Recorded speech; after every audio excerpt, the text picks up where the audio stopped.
Assalamualaikum warahmatullahi wabarakatuh, sahabatku semua. Di hari Idul Fitri 1442 Hijriah, kami ingin menyampaikan dakwah yang cukup sederhana, yaitu 10 orang yang merugi saat Idul Fitri ini. Siapa saja mereka, kita berharap kita tidak termasuk di dalamnya dan selamat dari sifat-sifat jelek yang ada. Pertama, yang belum sadar salat fardu hingga Idul Fitri. Dari Jabir radhiyallahu anhu, ia berkata bahwa ia mendengar Rasulullah Shallallahu alaihi wasallam bersabda, "Sesungguhnya batas antara seseorang dengan syirik dan kufur itu adalah meninggalkan salat." Hadis riwayat Muslim nomor 82. Imam Nawawi rahimahullah menyebutkan, jika seseorang meninggalkan salat, maka tidak ada antara dirinya dan kesyirikan itu pembatas, bahkan ia akan terjatuh dalam syirik. Syarah Sahih Muslim 2/64. Kedua, yang belum pernah menginjakkan kakinya di masjid hingga Ramadan usai. Padahal jika kita dalam keadaan sehat, punya penglihatan yang jelas, tidak ada penghalang untuk ke masjid, tentu wajib untuk menunaikan salat berjamaah di masjid. Dari Abu Hurairah radhiyallahu anhu, ia berkata, Nabi Shallallahu alaihi wasallam kedatangan seorang lelaki yang buta. Ia berkata, "Wahai Rasulullah, aku tidak memiliki seorang penuntun yang menuntunku ke masjid." Maka ia meminta kepada Rasulullah Shallallahu alaihi wasallam untuk memberinya keringanan sehingga dapat salat di rumahnya. Lalu Rasulullah Shallallahu alaihi wasallam memberinya keringanan tersebut. Namun ketika orang itu berbalik, beliau memanggilnya, lalu berkata kepadanya, "Apakah engkau mendengar panggilan salat?" Ia menjawab, "Ya." Beliau bersabda, "Maka penuhilah panggilan azan tersebut." Hadis riwayat Muslim nomor 503. Ketiga, yang memikirkan ibadah hanya di bulan Ramadan saja. Di antara salaf ada yang bernama Bisir pernah menyatakan, sejelek-jelek kaum adalah yang mengenal Allah di bulan Ramadan saja. Ingat, orang yang solih yang sejati adalah yang beribadah dengan sungguh-sungguh sepanjang tahun. Lataif Al-Ma'arif halaman 390. Kita diperintahkan itu sampai mati, bukan hanya di bulan Ramadan saja, bukan hanya Ramadhaniun saja. Allah Ta'ala perintahkan, "Dan sembahlah Rabbmu sampai datang kepadamu kematian." Quran Surat Al-Hijr ayat 99. Keempat, yang merugi tidak mendapatkan Lailatul Qadar, hanya memikirkan persiapan lebaran saja dengan berada di mal-mal. Ada yang malam ke-27 Ramadan malah satu keluarga jalan-jalan ke mal di saat masjid-masjid penuh dengan orang yang iktikaf. Mereka yang di masjid sibuk mencari Lailatul Qadar, karena Lailatul Qadar di masa Nabi pernah terjadi di malam ke-27. Apa kerugiannya?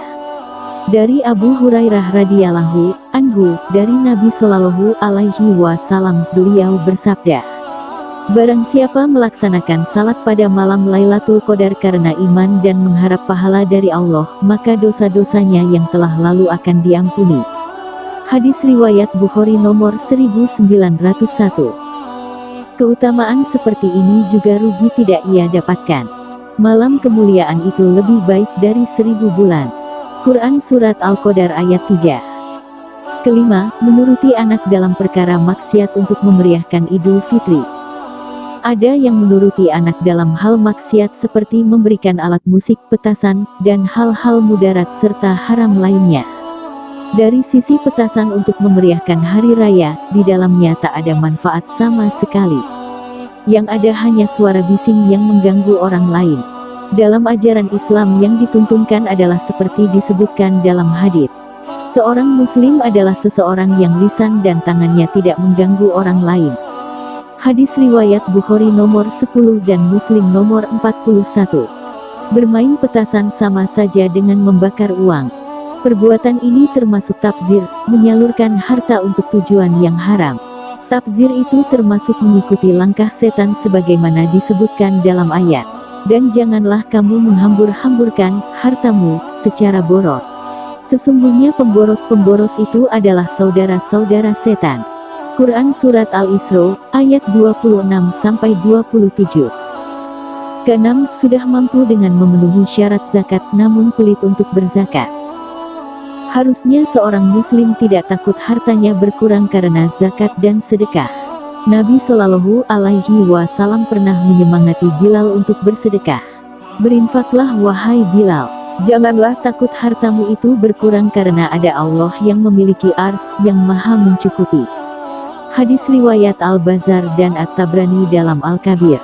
Syekh Al-Albani mengatakan bahwa hadits ini sahih.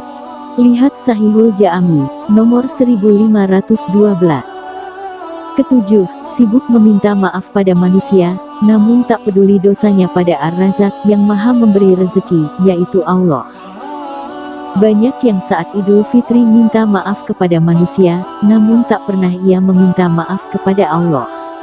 Ia terus saja meninggalkan salat atau salatnya bolong-bolong dan itu berlanjut hingga Ramadan, kemudian berlanjut pada Ramadan. Seharusnya kita segera bertaubat. Dosa terkait hak Allah harusnya kita dahulukan untuk mendapatkan maaf dan ampunan Allah.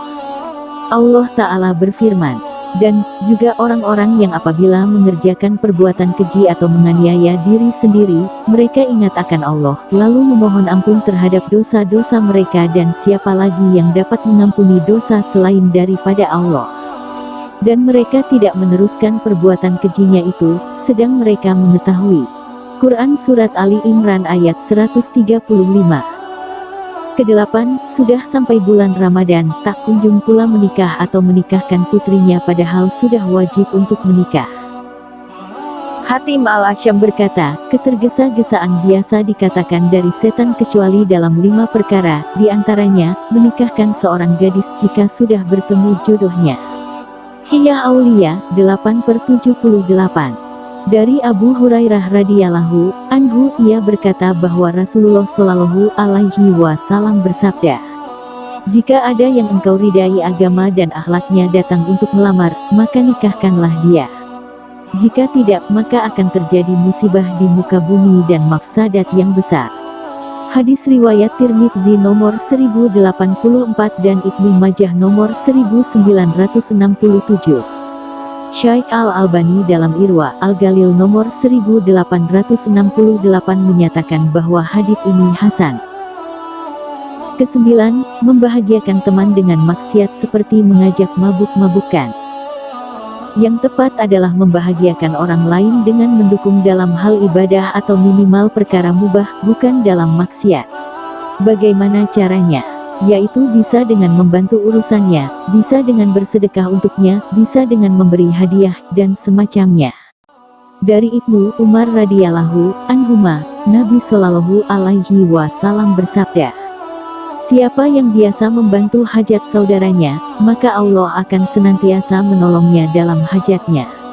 Hadis riwayat Bukhari nomor 6951 dan Muslim nomor 2580.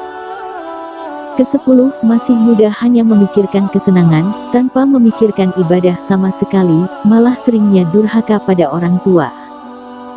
Dari Abu Barzah Al-Aslami radhiyallahu anhu, Nabi Shallallahu Alaihi Wasallam bersabda, kedua kaki seorang hamba tidaklah beranjak pada hari kiamat hingga ia ditanya mengenai, 1. Umurnya di manakah ia habiskan, 2. Ilmunya di manakah ia amalkan, 3. Hartanya bagaimana ia peroleh dan 4. Di mana ia infakkan dan 5. Mengenai tubuhnya di manakah usangnya. Hadis riwayat Tirmidzi nomor 2417 dari Abi Barzah Al-Aslami. Syekh Al-Albani mengatakan bahwa hadits ini sahih. Padahal bulan Ramadan itu penuh ampunan dan rahmat, sehingga jika keluar dari Ramadan, keadaan seharusnya adalah mendapatkan banyak ampunan lewat amalan puasa, salat tarawih, salat pada malam Lailatul Qadar, dan membayar zakat fitrah. Qatadah mengatakan, siapa saja yang tidak diampuni di bulan Ramadan, maka sungguh di hari lain ia pun akan sulit diampuni. Lataif Al-Ma'arif halaman 370-371. Ulama salaf mengatakan kepada sebagian saudaranya ketika melaksanakan salat Id di tanah lapang, hari ini suatu kaum telah kembali dalam keadaan sebagaimana ibu mereka melahirkan mereka. Lataif Al-Ma'arif halaman 366. Apa yang harus kita lakukan pada Ramadan adalah berusaha istiqomah, berdoa agar amal kita diterima, dan berharap agar bisa lagi berjumpa dengan Ramadan berikutnya. Sebagian ulama sampai-sampai mengatakan, para salaf biasa memohon kepada Allah selama 6 bulan agar dapat berjumpa dengan bulan Ramadan. Kemudian 6 bulan sisanya, mereka memohon kepada Allah agar amalan mereka diterima.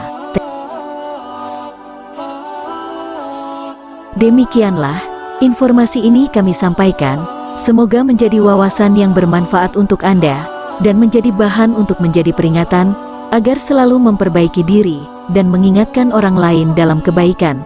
Jangan lupa subscribe channel ini, untuk membangun akhlak dan akidah umat Islam. Mari kita saling membantu channel-channel Islami supaya mendapat berkah dan hidayah.